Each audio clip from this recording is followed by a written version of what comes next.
La historia del Padre Pío de Pietrelcina es una de las más impactantes del catolicismo moderno, porque reúne devoción, sacrificio, fama mundial, polémicas, investigaciones eclesiásticas, obras de caridad y una vida marcada por fenómenos místicos que hasta hoy siguen despertando admiración y debate. Su nombre de nacimiento fue Francesco Forgione, y nació el 25 de mayo de 1887 en Pietrelcina, un pequeño pueblo del sur de Italia, en la provincia de Benevento. Sus padres fueron Grazio Forgione y María Giuseppa D'Annunzio, una familia campesina, humilde y profundamente religiosa.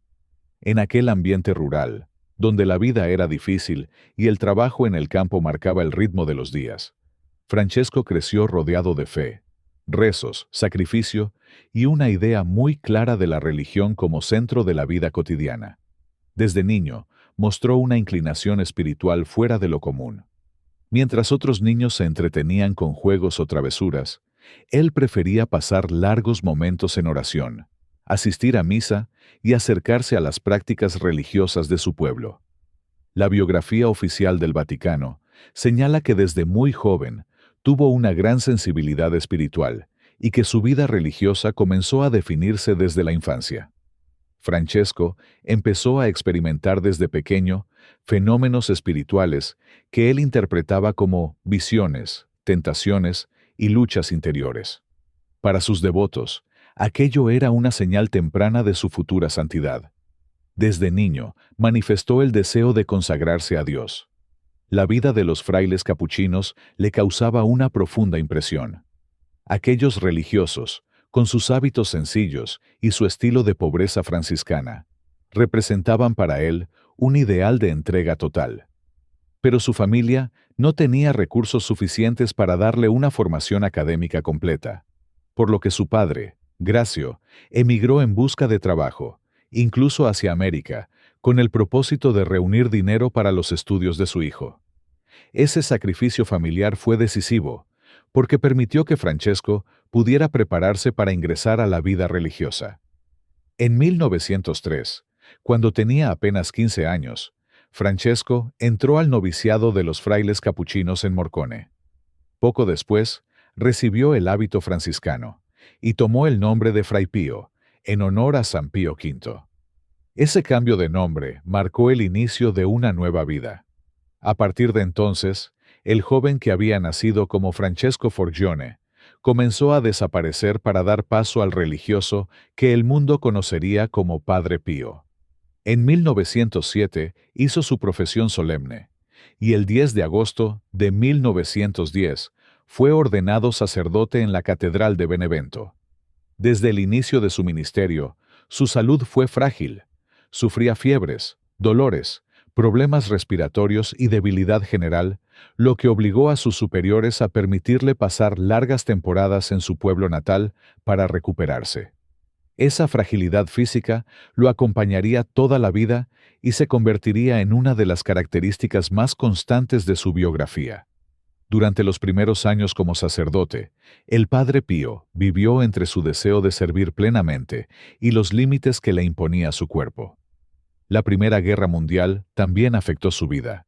Fue llamado al servicio militar, como muchos jóvenes italianos de su generación, pero su mala salud hizo que fuera enviado de regreso en varias ocasiones y finalmente dado de baja. En 1916, fue destinado al convento capuchino de Nuestra Señora de la Gracia, en San Giovanni Rotondo, un pueblo aislado en la región de Apulia, cerca del Monte Gargano. Aquel lugar remoto se convertiría en el centro de toda su vida adulta. Cuando llegó, el convento era modesto y la comunidad pequeña, pero con el tiempo, San Giovanni Rotondo se transformaría en uno de los destinos de peregrinación más importantes del mundo católico. En San Giovanni Rotondo, el Padre Pío comenzó una vida aparentemente sencilla.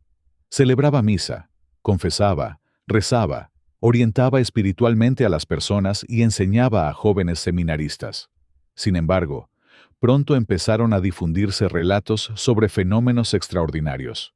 Muchos aseguraban que tenía dones místicos, que podía leer las conciencias, conocer pecados ocultos durante la confesión, realizar curaciones, tener visiones, enfrentarse espiritualmente al demonio o incluso bilocarse, es decir, estar en dos lugares al mismo tiempo.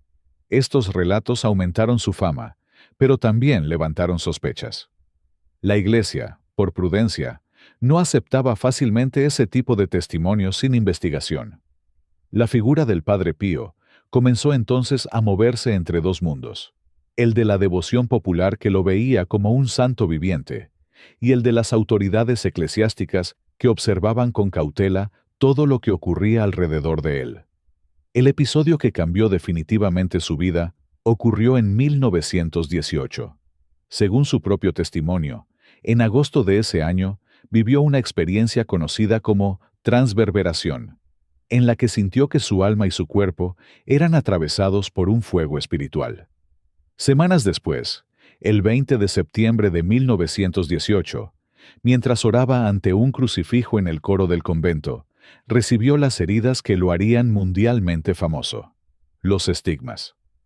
Desde entonces, sus manos, pies y costado presentaron heridas semejantes a las de Cristo crucificado. El Padre Pío intentó mantener el hecho en secreto, pero las señales eran visibles, y pronto comenzaron a atraer la atención de médicos, fieles, periodistas y autoridades religiosas. Según varias biografías, conservó esas heridas durante 50 años, hasta poco antes de su muerte. Los estigmas convirtieron al Padre Pío en una figura de enorme impacto. Para sus seguidores, eran una prueba de su unión con la pasión de Cristo. Para sus críticos, podían tener explicaciones médicas, psicológicas o incluso ser producto de manipulación. El asunto fue tan delicado que la Santa Sede ordenó investigaciones.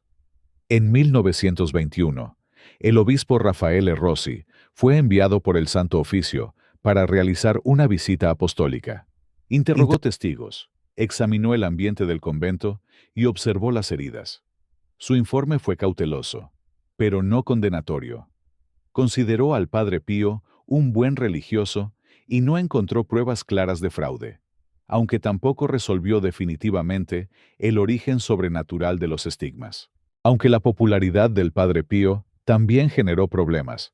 Alrededor de él crecieron devociones, intereses económicos, grupos de seguidores y tensiones con algunos sectores de la Iglesia. Entre 1924 y 1931, la Santa Sede emitió declaraciones prudentes sobre los fenómenos atribuidos a él, negando que se pudiera afirmar oficialmente su carácter sobrenatural. En 1931 llegó una de las etapas más dolorosas de su vida. Se le prohibió ejercer públicamente gran parte de su ministerio.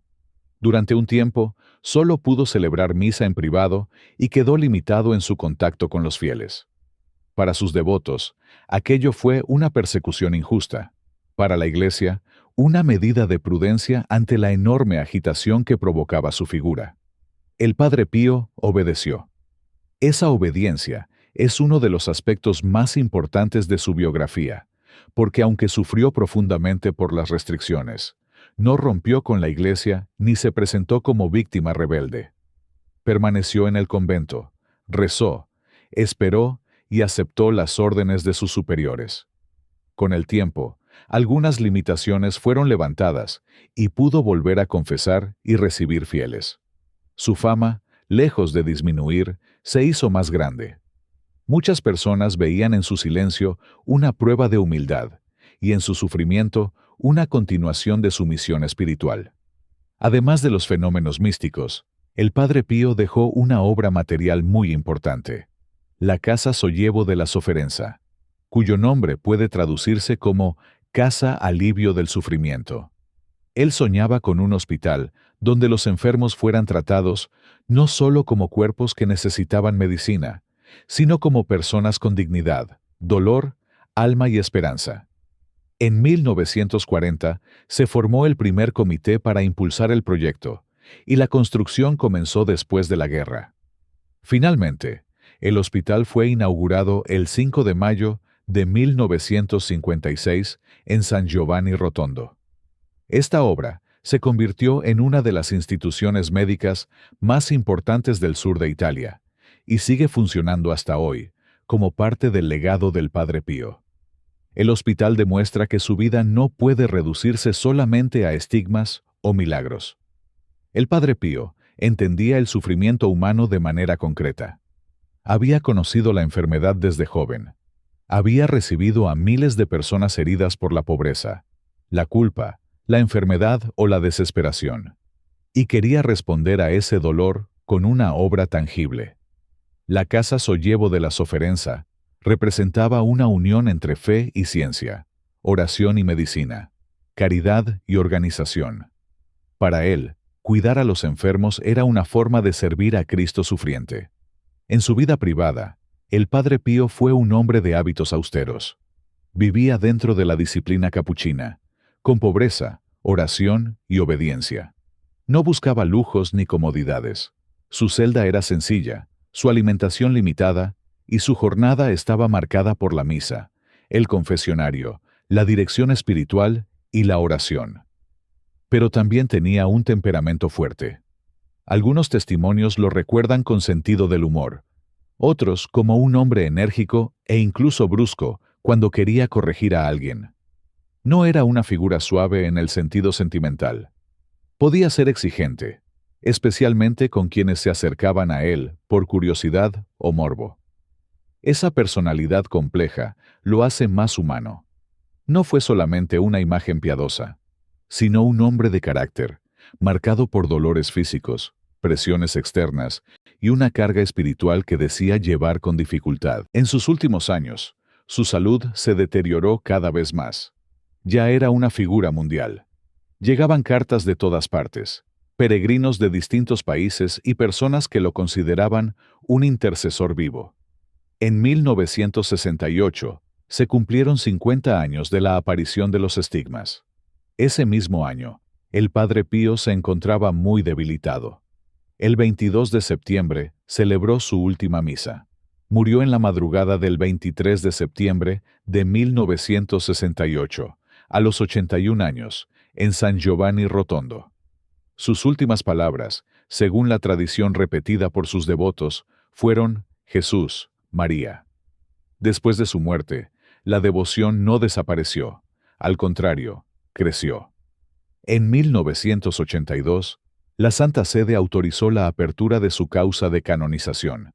En 1999 fue beatificado por el Papa Juan Pablo II, y en 2002 fue canonizado en la Plaza de San Pedro, ante una multitud enorme. Juan Pablo II tenía una especial devoción por él, y su canonización confirmó oficialmente lo que millones de fieles ya creían: que el humilde fraile capuchino de San Giovanni Rotondo debía ser venerado como santo de la Iglesia Católica. La devoción al Padre Pío se expandió por todo el mundo. Sus imágenes se encuentran en iglesias, hogares, hospitales y capillas. Muchas personas lo invocan en momentos de enfermedad, angustia, problemas familiares o crisis espirituales. También se conservan reliquias asociadas a él, especialmente sus guantes, utilizados para cubrir las heridas de sus manos. Su cuerpo fue exhumado en 2008 para ser preparado para la veneración pública, y hoy sus restos se encuentran en San Giovanni Rotondo, en el santuario que recibe a miles de peregrinos cada año. El Padre Pío sigue siendo una figura fascinante porque no todos lo miran de la misma manera. Para los creyentes, fue un santo extraordinario, un hombre que cargó en su cuerpo las heridas de Cristo y dedicó su vida a confesar, sanar y consolar. Para los escépticos, su historia plantea preguntas sobre la sugestión, la fama religiosa y la construcción de una devoción masiva. Para la Iglesia, su camino fue cuidadosamente investigado antes de ser reconocido oficialmente. Y para millones de personas sencillas, más allá de los debates, sigue siendo un símbolo de esperanza. Muchos de los relatos más conmovedores alrededor de Padre Pío no tienen que ver solamente con milagros espectaculares, sino con pequeños momentos de consuelo, ayuda inesperada y experiencias que marcaron profundamente a las personas que lo conocieron. A lo largo de los años, surgieron miles de testimonios. Y aunque no todos fueron reconocidos oficialmente por la Iglesia, varios se volvieron especialmente famosos entre sus devotos por lo humanos y emotivos que resultan.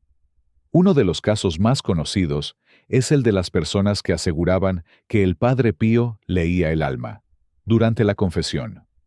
Mucha gente llegaba a San Giovanni Rotondo después de viajar durante días para confesarse con él, y varios testimonios cuentan que, antes de que terminaran de hablar, el Padre Pío ya conocía situaciones ocultas de sus vidas o pecados que habían olvidado mencionar.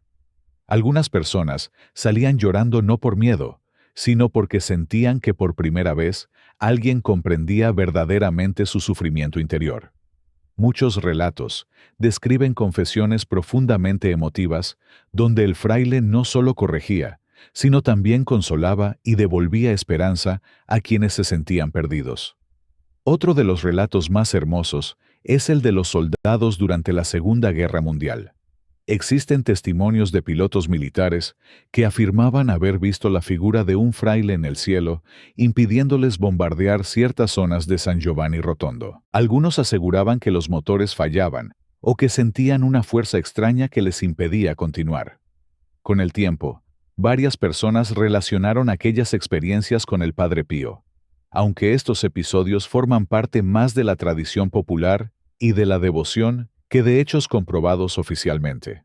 Aún así, para muchos creyentes, representan historias muy emotivas, porque reflejan la idea de un sacerdote intentando proteger vidas en medio de la guerra. También se hicieron muy famosos los relatos sobre enfermos terminales o personas desahuciadas que acudían a él buscando ayuda espiritual. Una de las historias más repetidas es la de personas que llegaban desesperadas al convento y aseguraban haber recuperado la salud después de que el Padre Pío orara por ellas. Algunas mejorías fueron consideradas inexplicables por quienes las vivieron, y con el tiempo, ciertos casos fueron estudiados por la Iglesia durante su proceso de canonización. Sin embargo, incluso más allá de las curaciones físicas, muchos testigos afirmaban que lo más impresionante era la paz que sentían después de hablar con él. Entre los episodios más conmovedores están también los relacionados con niños enfermos. Varias familias contaron que el Padre Pío se detenía especialmente con los pequeños, los bendecía, los abrazaba o rezaba por ellos durante largos momentos.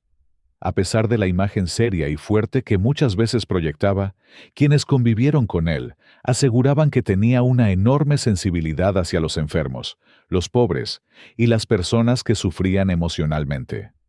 Uno de los casos más conocidos internacionalmente es el de una niña italiana llamada Gemma Di Giorgi. Según el relato difundido por sus devotos, nació sin pupilas y prácticamente sin posibilidad de ver. Después de haber sido llevada ante el Padre Pío y de que éste rezara por ella, la niña comenzó a recuperar la vista de manera inesperada. El caso fue estudiado durante años y se convirtió en una de las historias más difundidas alrededor de su figura. Otro aspecto muy querido por sus seguidores eran las cartas. El Padre Pío recibía miles de cartas de personas que le pedían ayuda, oración o consejo. Aunque era imposible responderlas todas personalmente, muchos devotos aseguraban sentir alivio solo con saber que él oraría por sus problemas. Algunas personas incluso afirmaban haber sentido su presencia espiritual en momentos de angustia, especialmente enfermos o soldados lejos de Italia. Por eso, más allá de los estigmas y de los fenómenos sobrenaturales, muchos de los casos más bonitos relacionados con el Padre Pío tienen que ver con esperanza humana. La mayoría de las personas que acudían a él no buscaban únicamente milagros espectaculares. Buscaban sentirse escuchadas, comprendidas y acompañadas en medio del dolor. Y precisamente ahí es donde nació gran parte de la enorme devoción que todavía existe alrededor de su figura. En la idea de que, detrás del sacerdote famoso y misterioso, había alguien profundamente sensible al sufrimiento de los demás. Gracias por acompañarnos hasta el final de este video. Si disfrutaste este contenido, te invito a compartirlo con tus amigos y familiares, a suscribirte al canal si aún no lo has hecho y a regalarnos un like. Déjame también tu opinión en los comentarios. Me encantará leerte. Nos vemos en el próximo video. Hasta pronto.